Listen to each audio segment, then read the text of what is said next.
Vamos predicando muchos mensajes por las calles. Muchos tienen muchos mensajes que predicar. Otros predican por ganancia propia. Unos predican porque les falta algo más y saben que necesitan poder persuadir para poder entrar en un negocio lucrativo.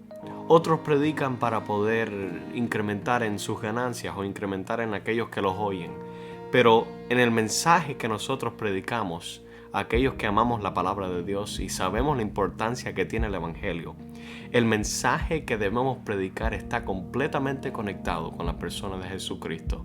El mensaje es un mensaje de redención, de sumisión a Dios, de completa entrega y de discipulado activo, ferviente, que va más y más hacia esa estatura del varón perfecto. En este episodio de Siéntate y Escucha, Sit Down and Listen, estarás conmigo, Marlon Acuña, y vamos a ver un poquitico más en sus profundidades en el Evangelio de Lucas, capítulo 10, desde los versículos 16 al 24, el mensaje que predicaba Jesús y cómo nos impacta a nosotros. Esto es Siéntate y Escucha con Marlon Acuña.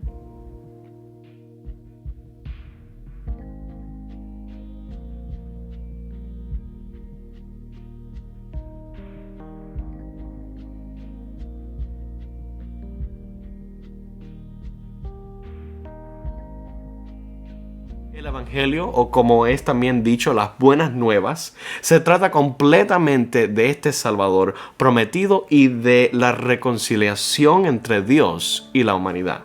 En el versículo 16 de Lucas 10, vemos cómo Jesús también enseña esta misma íntima relación y identificación con aquellos que Él mandó a los 70 en este contexto. Sus discípulos en el contexto de este pasaje se encuentran al principio del capítulo 10, en donde Jesús manda a otros 70 en grupos de 2 a toda ciudad para predicar acerca del reino de Dios que se había acercado.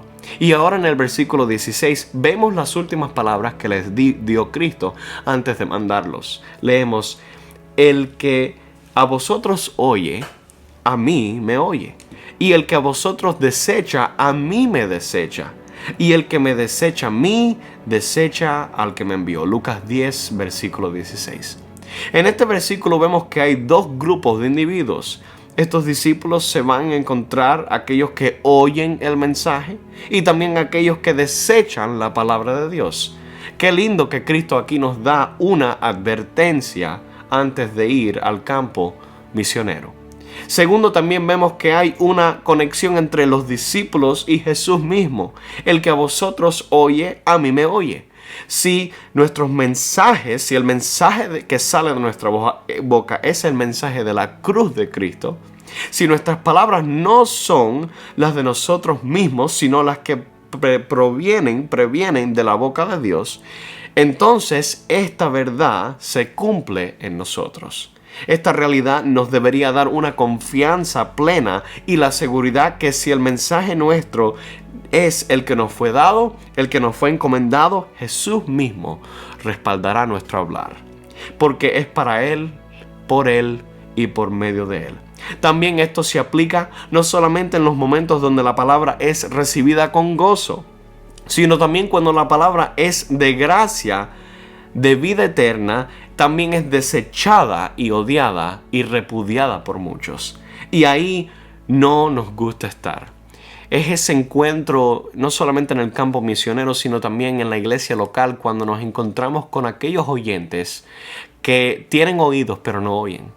Tienen bocas pero no hablan, tienen ojos pero no ven. La vista espiritual está completamente opacada, completamente oscura. No hay ninguna confianza en lo que está proclamando el predicador, ni tampoco las verdades bíblicas no tienen ese impacto. ¿Por qué? Porque los oídos están completamente cerrados, los corazones endurecidos, y necesitamos un milagro divino del Espíritu Santo para poder abrir esos sensores receptores y que la palabra entre y que entre con poder. La palabra es poderosa, es más afilada, es más profunda que una espada de doble filo. Pero necesitamos predicar el mensaje que Cristo nos dio.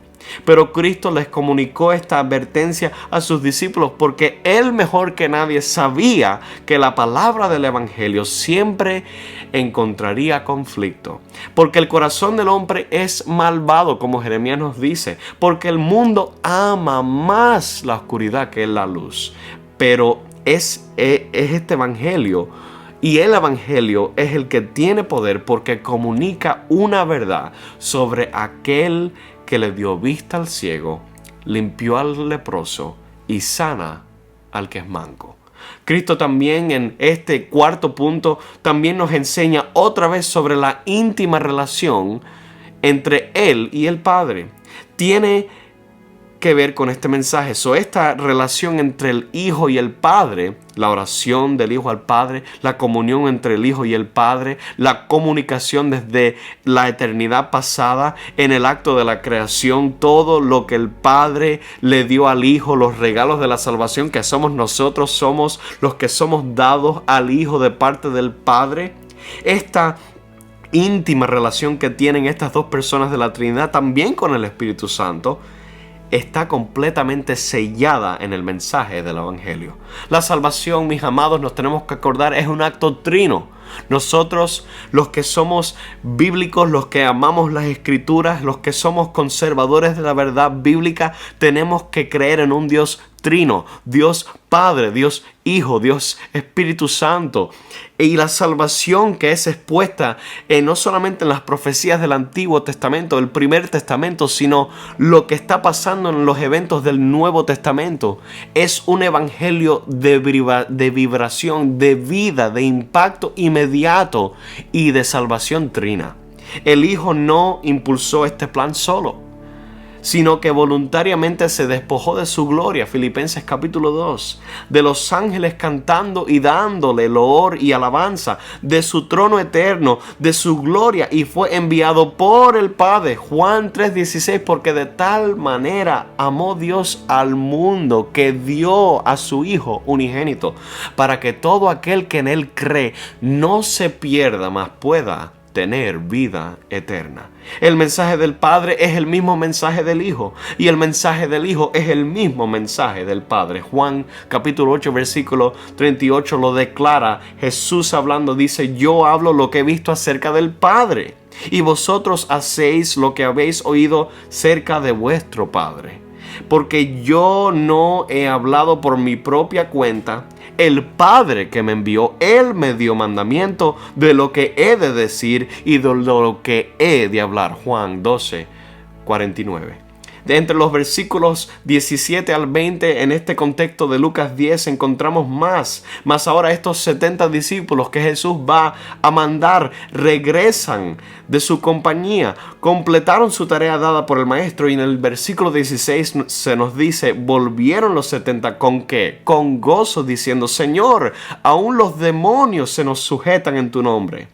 Yo te quiero decir que en esta nueva etapa, en este nuevo año que va a comenzar, Cristo nos sigue dando poder por medio de su palabra, por el empoderamiento de su Espíritu Santo. Solamente en ese nombre de Jesucristo, el nombre que es sobre todo nombre, el nombre que toda rodilla se va a tener que doblar a, y toda lengua va a tener que confesar que solamente Cristo es el Señor. Solamente ese nombre tiene el poder, confirma y también da autoridad a todo aquel que es hijo de Dios y que proclama ese nombre para sanación, para reprender demonios y espíritu inmundo. Solamente en ese hombre hay salvación para gente de toda tribu, lengua y nación. En las palabras de Pedro en Juan 6, versículo 68, y le respondió Simón Pedro: Señor, ¿a quién iremos? Tú tienes palabra de vida eterna. Los poderes de las tinieblas tienen que temblar ante una hija o un hijo de Dios. Durante su ministerio público, Cristo tuvo varios encuentros con espíritus demoníacos, hasta con una legión, y ellos sabían con quién estaban lidiando. Este no era cualquier hombre, sino era el Santo de Israel, el Príncipe de Paz, la consolación de Israel, Jesucristo. Lucas en el capítulo 4, versículo 41 dice: también salían demonios de muchos, dando voces y diciendo: tú eres el Hijo de Dios. Pero él los reprendía y no les dejaba hablar porque sabían que él era el Cristo. Este nombre, el Hijo de Dios, tiene una autoridad porque está completamente conectado con las escrituras de Daniel, que la profecía que iba a dar Daniel, que veía a uno como semejante a un hombre, pero con una autoridad. Y veía también al anciano de días, hablando acerca de Dios el Padre. Pero veía a uno como el Hijo de Dios. Esa figura mesiánica, esa figura salvífica que iba a dar reconciliación a un mundo caído. El enemigo sabe quién eres y qué mensaje llevas. El enemigo sabe cómo te mueves. El enemigo sabe que si tú eres de Cristo, vas a tener una misión de ir por el mundo, ir a las naciones y predicar este evangelio a toda criatura, bautizándolos en el nombre del Padre, del Hijo y del Espíritu Santo. Acuérdate que este mensaje va a producir en el ambiente espiritual un conflicto siempre. Siempre va a haber un roce, siempre va a haber un clash, siempre va a haber una confrontación violenta entre los poderes de las tinieblas y los poderes de la luz. Siempre va a haber una oposición en contra de aquellos que llevan las buenas nuevas. Claro que sí. El que me diga que no tiene una gran certeza que no ha leído el Nuevo Testamento. Hoy, mis amados, tenemos que ser aquellos que, como Cristo, predican un mensaje de reconciliación. Y tenemos que conocer el mensaje que predicamos. Porque déjeme decirle algo. En el libro, en la letra de Santiago nos dice que los demonios también creen en Dios. Creen que Dios es uno. Ellos conocen la doctrina. Satanás se conoce la revelación divina, sabe cuán poderosa es, sabe que él ya fue derrotado desde Génesis capítulo 3, sabe que la simiente de la mujer iba a completamente machaquear y completamente derrotar y dar una herida mortífera a la serpiente. Los poderes de las tinieblas saben que la victoria es nuestra, pero tenemos un llamado a ir y predicar a tiempo y afuera de él. Esto ha sido Sit Down and Listen.